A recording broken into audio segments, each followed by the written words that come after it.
Mini মাক দেউতাকৰ সৈতে খুব সুন্দৰকৈ জীৱন কটাইছিল। হাঁহি ধেমালিৰে আনন্দেৰে তাইৰ জীৱনটো পাৰ হৈ গৈ আছিল।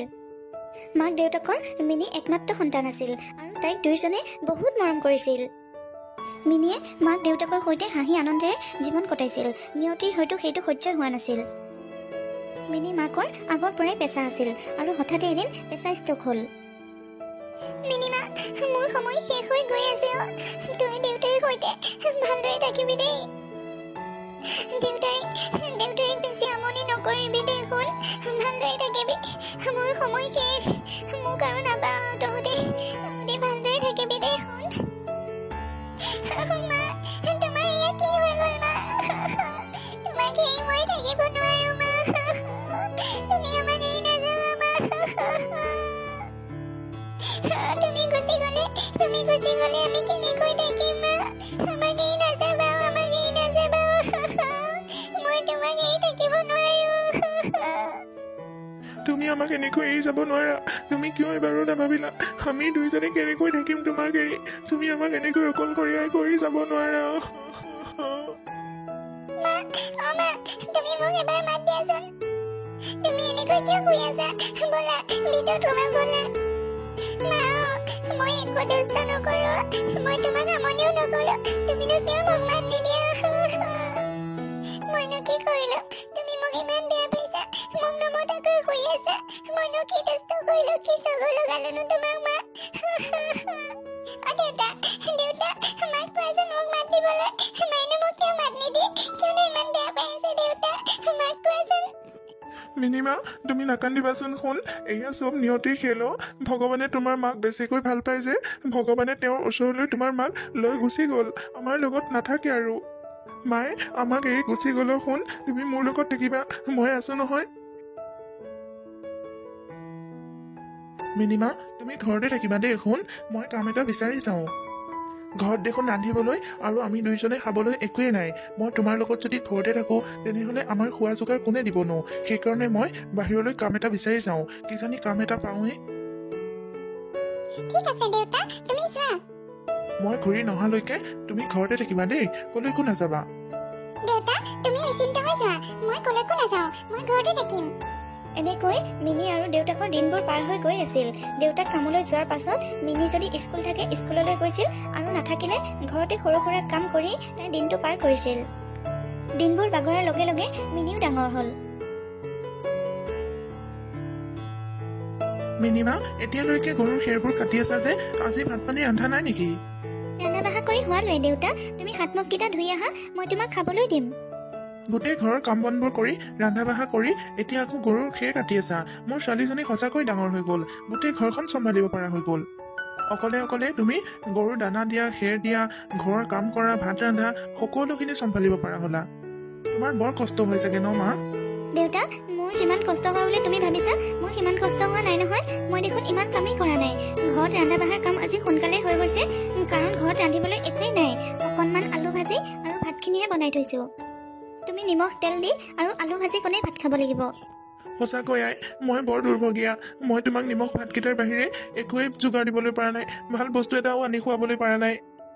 মই বুঢ়া মানুহটো হৈ নিমখ ভাতবোৰ খাবলৈ মন নাযায়, কিন্তু তুমি সকলো খোৱা, তুমি সকলো সহ্য কৰি লোৱা। তুমি সঁচাকৈ বৰ লক্ষী। তুমি মোৰ লক্ষীমী।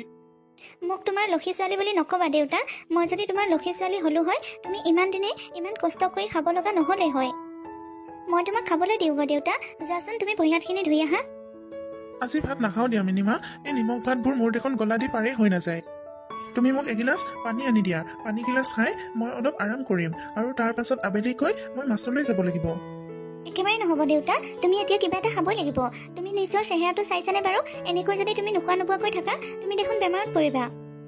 আৰু তোমাৰ কিবা এটা হৈ গ'লে মোৰ কি গতি হ'ব? তোমাৰ বাহিৰে দেখোন মোৰ কোনোৱেই নাই। তুমি সেইটো কথা এবাৰ ভাবিছানে? ঠিক আছে মা, ব'লা মই ভৰি হাতখিনি ধুই আহোঁ। তুমি মোৰ কাৰণে ভাত বাঢ়াগৈ। তুমি কষ্ট পোৱা কাম মই একোৱেই নকৰোঁ। ব'লা দুইজনে একেলগে খাওঁগৈ। ঘৰখনত ইমান অভাৱ থাকিলে মই মোৰ ছোৱালীজনীক কেনেকৈ ডাঙৰ কৰিম, কেনেকৈ বিয়া দিম? কিন্তু মোৰ ঘৰখনত যিমানেই অভাৱ নাথাকক, মই যিমানেই দুখীয়া নহওঁ, মোৰ ছোৱালীজনী ৰূপত লক্ষী আৰু গুণত সৰস্বতী। এই দুটা কথা মানুহে জনাৰ পাছত মোৰ ছোৱালীজনীৰ কাৰণে নিশ্চয় ভাল ঘৰৰ সম্বন্ধই আহিব। মই অকণমান কষ্ট কৰি দুটামান পইচা তাইৰ কাৰণে সাঁচিব লাগিব। তাইতো ডাঙৰ হৈ আহিল আৰুনো কিমান দিন মোৰ লগত ৰাখিব পাৰিম চাগৈ। তাইক বিয়া দিয়া বয়সে হ'ল দেখোন। তাই মাক থকা হয় আজি তাই সকলোবোৰ চিন্তা মাকে কৰিলে হয়, কিন্তু এতিয়া মাক নাই নহয়। ঘাট মাৰা ছোৱালীজনীৰ কথা মই চিন্তা কৰিব লাগিব। যিমানে যি হ'লেও মই তাইৰ নামত টকা অলপ জমা কৰিবই লাগিব। মই বেছিকৈ কষ্ট কৰিব লাগিব। যিমান কষ্ট কৰি হ'লেও মোৰ ছোৱালীজনীৰ নামত পইচা অলপ গোটাবই লাগিব।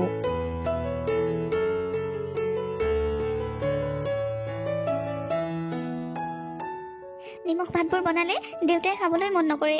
মইনো এতিয়া ক'ৰ পৰা মাছৰ জোলকণ বনাই থওঁ। যিমানে যি নহওক বুঢ়া মানুহ যে জুতি অকণ বিচাৰেই। কালি বাৰীৰ পিছপিনে পোৱা ঔটেঙা এটা আছে নহয়, মাছ অকণ পোৱা হয় সেই ঔটেঙাটোৰ লগতেই বনাই দিব পাৰিলোঁ হয়। চাউল বিক্ৰী কৰি 50 টকা এটা পাই থৈছিলোঁ। সেই 50 টকাটোৱে মই মাছ এটা কিনি আনোগৈ। দেউতাক ভাতকেইটা মই মাছৰ জোলকণে দি দিলে দেউতাই ভাতকেইটা বৰ ধুনীয়াকৈ খাব। মিনিমা ক'ত আছ হয়নে তই? মই ইমান সময়ৰ পৰা মাতি মাতি আহিছোঁ, তই শুনাই নাই। জেঠাই তুমি আহিলা? ইমান দিনৰ মূৰত আমালৈ মনত পৰিলে। মই কিবা এটা কথা ভাবি আছিলোঁ যে তুমি মতা শুনাই নাপালোঁ। আহা আহা বহাচোন। দেউতাই ক'লৈ গ'ল ন? জেঠাই দেউতা কামলৈ গৈছে, ভাত খাবলৈ আহিব। তুমি দুদিনমান থাকিবানে জেঠাই? দুদিনমান মানে বেছি দিন থাকিব নোৱাৰোঁ, তথাপিও মই 3-4 দিনমান থকাকৈ আহিছোঁ। এই মোনাটোতে মই সকলো বজাৰ কৰি লৈ আহিছোঁ। চাউল পাত চেনি চাহপাত আলু পিঁয়াজ সকলো আছে। তই চাহকাপ বনাগৈ যা। জেঠাই তুমি আমাৰ কাৰণে বজাৰ কৰি লৈ আহিছা? অঁ আকৌ মই 3-4 দিন থকাকৈ আহিছোঁ। তহঁতৰ ঘৰত বা আছেনে নাই কি ঠিক আছে, সেইকাৰণে মই সকলোখিনি নিজেই লৈ আহিছোঁ। ভালে কৰিলা জেঠাই, আমাৰ ঘৰত চাউলখিনিৰ বাহিৰে একোৱেই নাছিল। মই তোমাৰ কাৰণে একেই চাহকাপ বনাই আনো। মিনিমা তইনো এই ৰাতিখন কি চিলাব লগা হ'ল? চকুকেইটা নষ্ট কৰিবলৈ মন গৈছে নেকি? নহয় দেউতা, এই গেঞ্জিটো তোমাৰ বহুত দিনৰ পৰাই ফাটি আছিল। মই দুপৰীয়া অলপ চিলাওঁতেই জেঠাই আহি পালে, সেইকাৰণে এতিয়া সম্পূৰ্ণকৈ গোটেইখিনি চিলাই থৈ দিওঁ। একেবাৰে লক্ষী ছোৱালী মোৰ। তুমি যে মোৰ কথা ইমান চিন্তা কৰা, বিয়া হৈ যোৱাৰ পাছত যে মোৰ কথা কোনে ইমান চিন্তা কৰিব?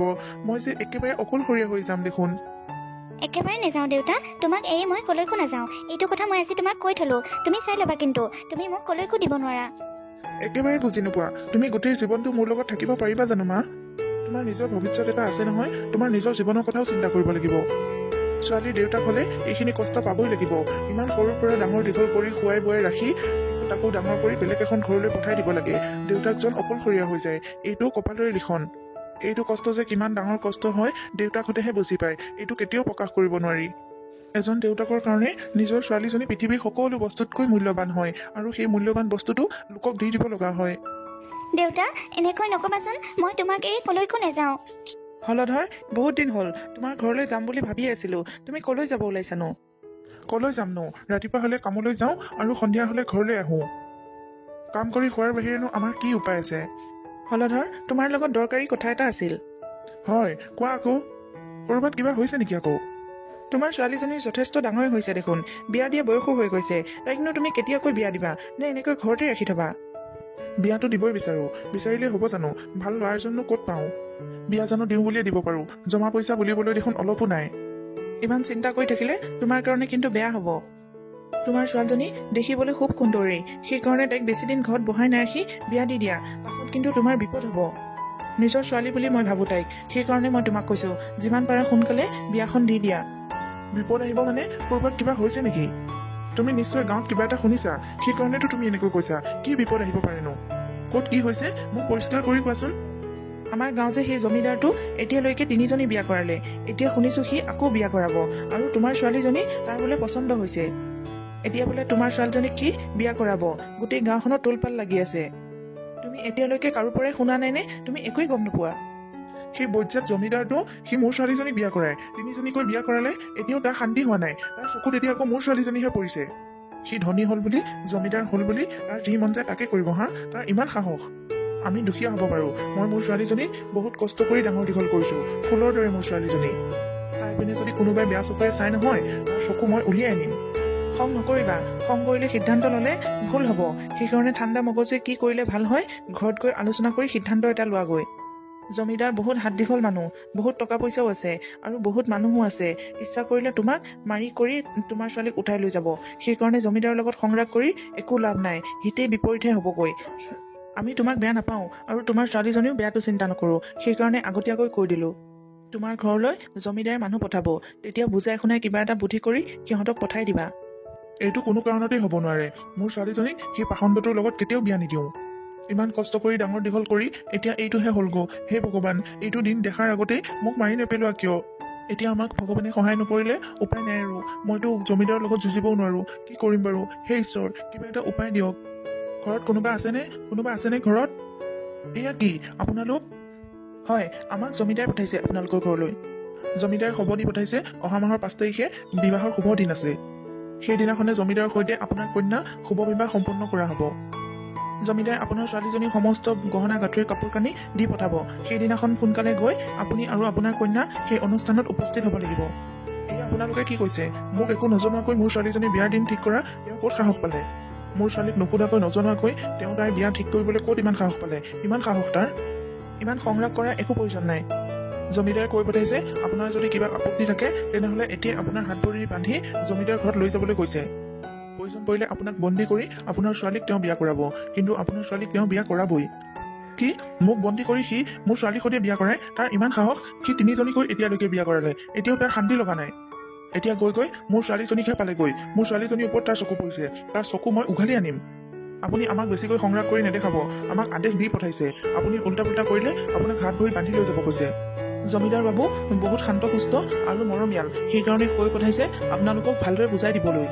সেইকাৰণেহে আমি ইমান সময় ধৈৰ্য ধৰি আছো, নহ'লেতো আপোনাক ইমান সময় আমি বন্দীয়ে কৰিলো হয়। এতিয়া সিদ্ধান্ত আপোনাৰ ওপৰত। আপুনি 5 তাৰিখে নিজৰ ছোৱালীক লৈ গৈ তাত বিয়া দি থৈ আহিব, নে এতিয়া আপোনাক বন্দী কৰি আপোনাৰ ছোৱালীজনীক উঠাই লৈ যাম? নাই, আপোনালোকে মোৰ দেউতাক একো নকৰিব। মই জমিদাৰৰ সৈতে বিয়া হ'বলৈ সাজু আছো।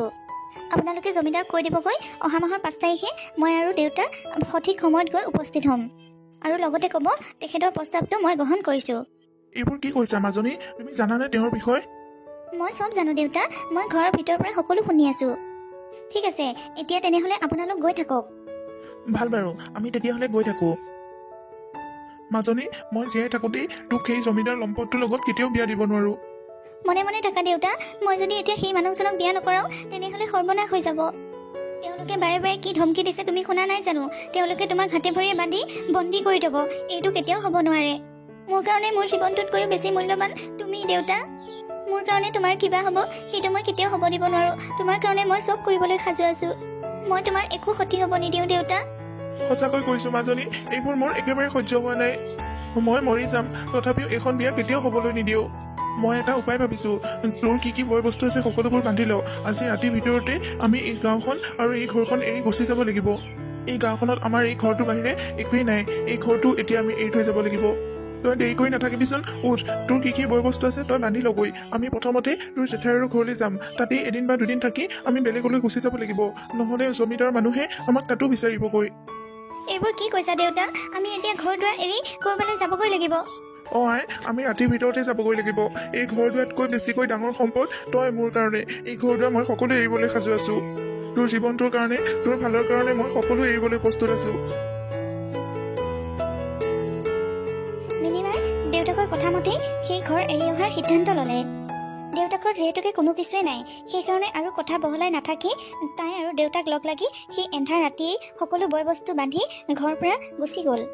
সঁচাকৈ এজনী ছোৱালীৰ লগত যদি নিজৰ দেউতাক থাকে তেনেহ'লে ডাঙৰ ডাঙৰ যুদ্ধও তাই জিকিব পাৰে। দেউতাক লগত থাকিলে ছোৱালী মানুহ কেতিয়াও দুৰ্বল হৈ নাযায়। বাপেক জীয়েকৰ মৰম ভালপোৱা এনেকৈ যুগে যুগে থাকি যায় যেন।